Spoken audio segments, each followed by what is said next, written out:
Well, tubers, it's 111 degrees and it's 3:30 Friday afternoon. I wasn't really planning on getting y'all a video out this weekend. It's just been so hot, you know, in the evenings it's hard to, or you know, after lunch, whatever, it's hard to pick a camera up and go, you know, hey, let's go look at this. It's just miserable around here. Anyway, I'm heading home. My week's over. I guess my week's in, but whatever. It's Friday. You're supposed to be happy about it being Friday. And kind of made a lap through this south end of this lease. This is where you see us work a lot, and nothing's running, everything's off. Anyway, long story short, got a transformer fuse blown.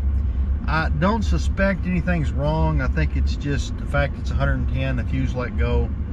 I fuse these transformers pretty close, and I guess it has been so hot it opened the fuse. Anyway, I had to go back to town and get a transformer fuse. And I thought, you know what? This would make a good YouTube video. So here we are. Let's jump out here. I've actually rehung the old fuse just so you can see what it looked like. I'm gonna go pull it down. I'll show you how to refuse it, how it works, and we'll talk a little bit about what all's going on here. So I've talked a little bit about this before, but I'm gonna go over it again. We own all the electrical infrastructure that's out here.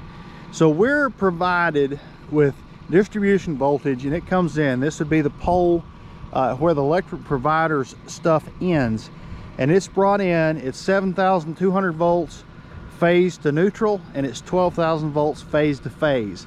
From that point on to here, we own everything. We have the transformers, all the poles, all the overhead wire. It goes that way a pretty good ways. You see there's a couple of wells out there. There's the one we worked on back over there, if you remember. Anyway, zings out here, goes that way a ways, goes to that well.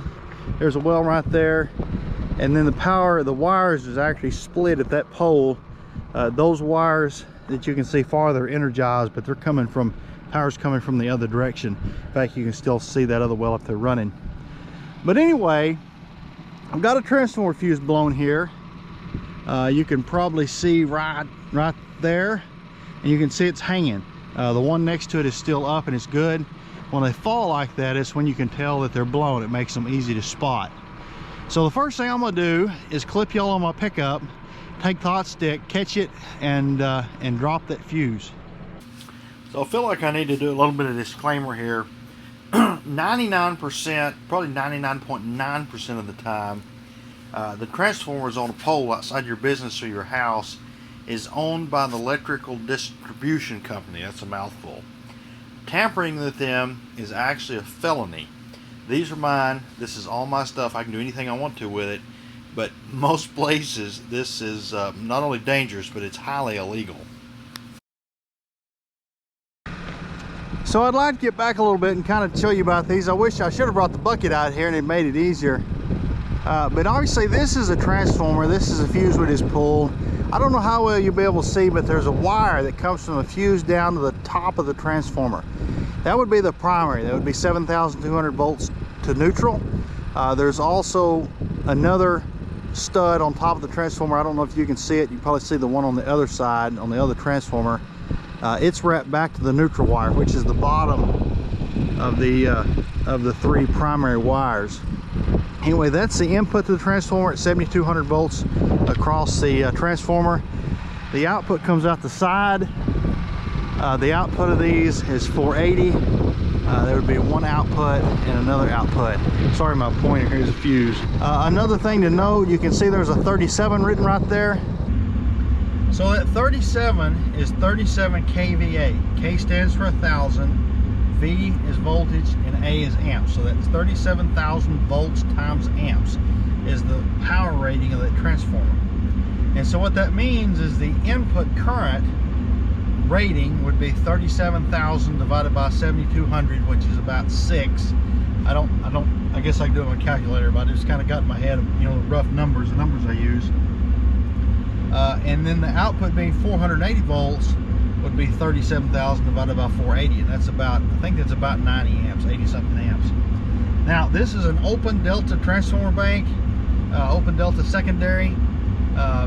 Don't let that get over your head, but if you're an electrician, this is, the output of these is 480 volts. It's not 277 because it's not a Y wound secondary. It is a 480 volt output because it's an open delta secondary.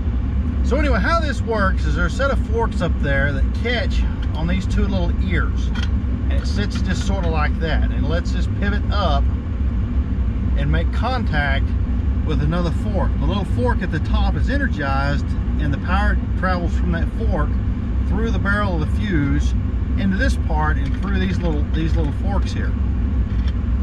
So how this fuse works is there's this little bitty thin piece of wire, and it goes down into this barrel. If we take this and screw the cap here, we can pull out the fuse cartridge.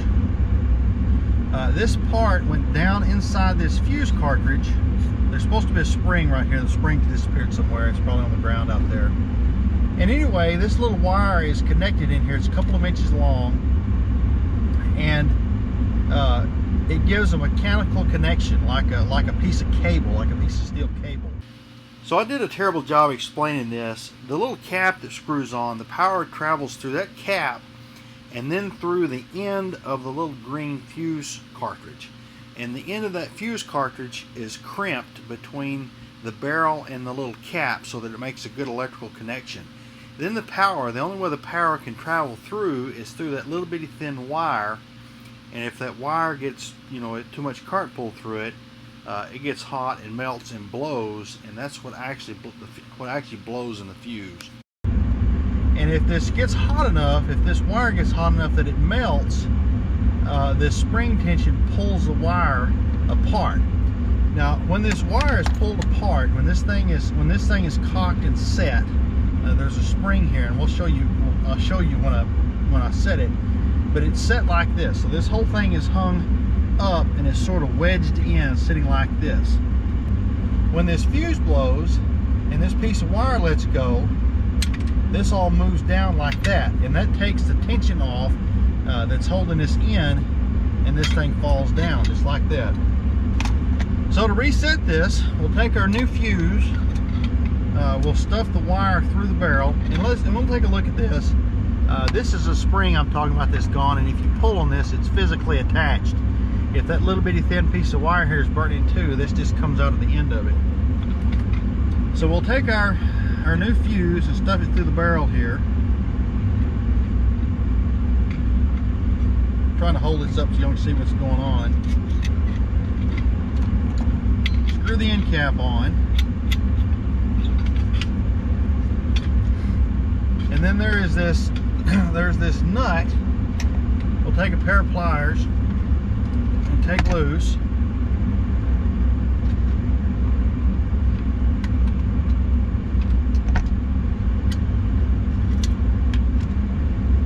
And then we've got the new fuse pigtail here. And so what we'll do is we'll rotate this up, pull this spring-loaded dilly down, take the wire, it's got a little fork thing here, go around like that, and then snug this bolt up.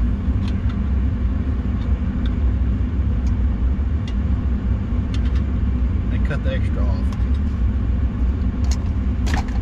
So I don't know if I said, this is a 6 amp fuse. That transformer being a 37.5 is about 6 amps rated, something like that. Most places, even like cities and like at your house, the fuses will be 150% of the transformer rating, just to give where you don't have nuisance trips and stuff. Out here I fuse mine really close because I think sometimes that saves the transformer if you've got some kind of fault down the line and nothing else trips. If you don't have any overloads, it turns loose first. It keeps you burning up transformers. I think it also helps a little bit with the lightning. You take a mild strike somewhere and the fuse will fall. It just sort of disconnects everything until you come out here and catch it the next day. We fight lightning all the time. If you're wondering too, for those of you that aren't real electrical savvy, how a 6 amp fuse, you say, well, that's like half the cigarette lighter in my car. How does that run all these oil wells out here? And it's to do with a transformer. When you run electricity through a transformer, your voltage and your current are relational. So if you drop your voltage, the voltage goes from 7200 down to 480. The output current is a lot more than the input current. Anyway, let's go hang this thing. So it's got this little fork deal. That's what I was trying to catch earlier. I think I actually got it right there. We catch this little fork deal with a hot stick. We'll go up there and just hang it right in the forks of the fuse, and then we'll flip it up. I should be able to touch this. You'll be able to hear it sizzle. You can actually hear that 7200 volts jump this gap. I'm not sure if you'll be able to hear it on the camera all that well.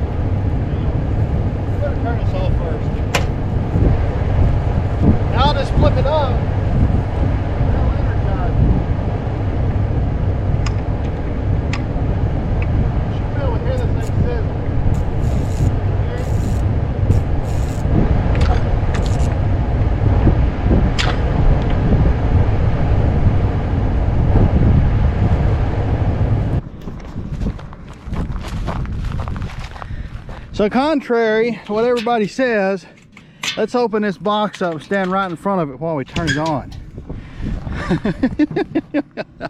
I don't see anything looks bad here. Here we go. I'm going to assume it probably tripped this thermal overload, so let's clip it, see if everything comes on.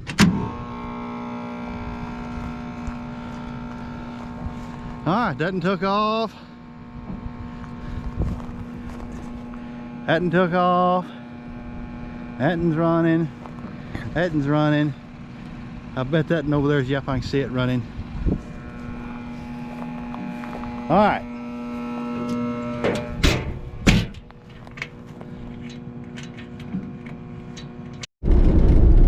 So that's all for this video. I'm gonna try to speak up. Sometimes going down the road, it's hard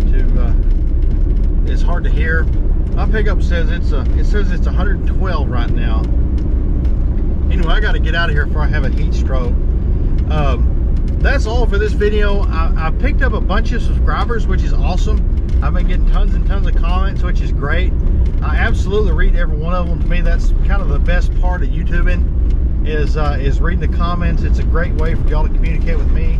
I do have an email address. I don't check it that often, and I've had several people ask me about business ventures and would I be interested in partnerships. The answer is simply I don't have time. I work 7 days a week, often 8 or 10 hours a day. It's been,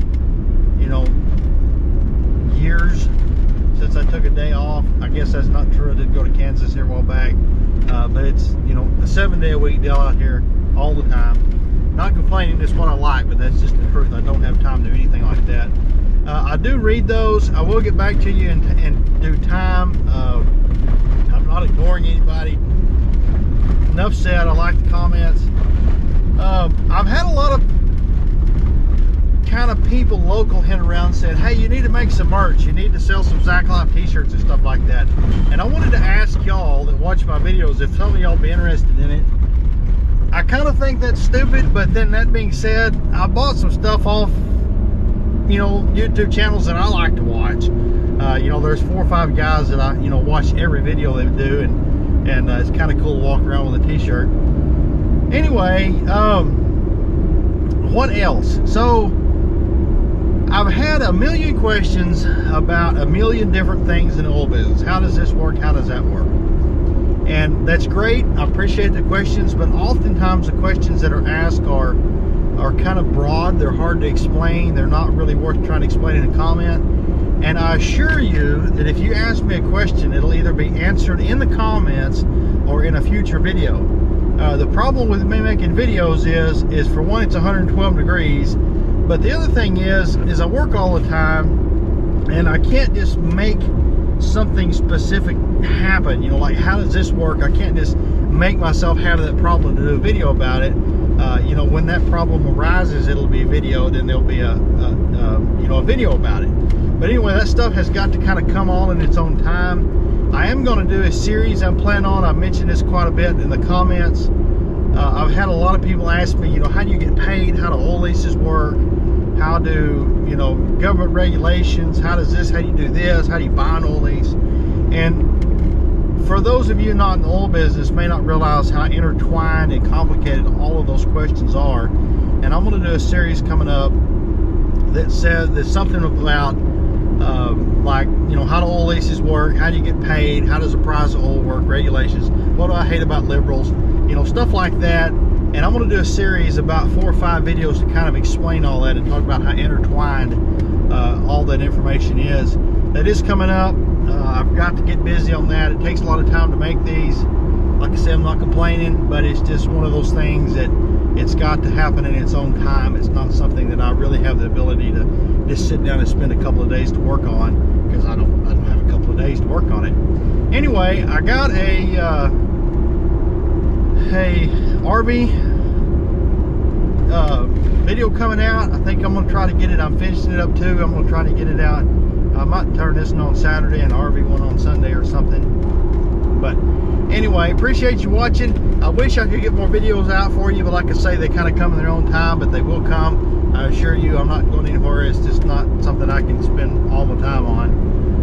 But I do appreciate you watching. Like, share, subscribe. Leave me a comment down there if you think I need some t-shirts or something, if anybody be interested. And we'll catch you on the, I guess, catch you tomorrow.